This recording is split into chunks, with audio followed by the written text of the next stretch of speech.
உயிரினும் மேலான குடிமக்களை எல்லாம் நான் பிரிந்து செல்லப் போகிறேன். எனக்கு இந்த ராஜமுடியா பெரியது தாராளமாக கொடுங்கள் என்று கூறியனா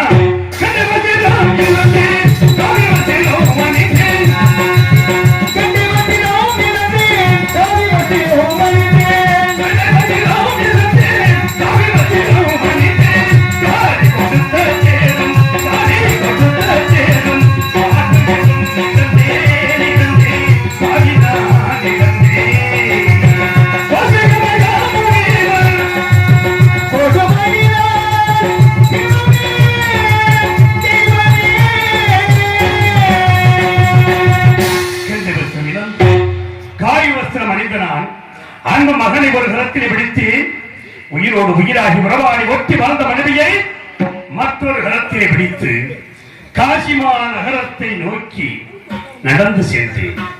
எப்படி சென்றேன் தெரியும்?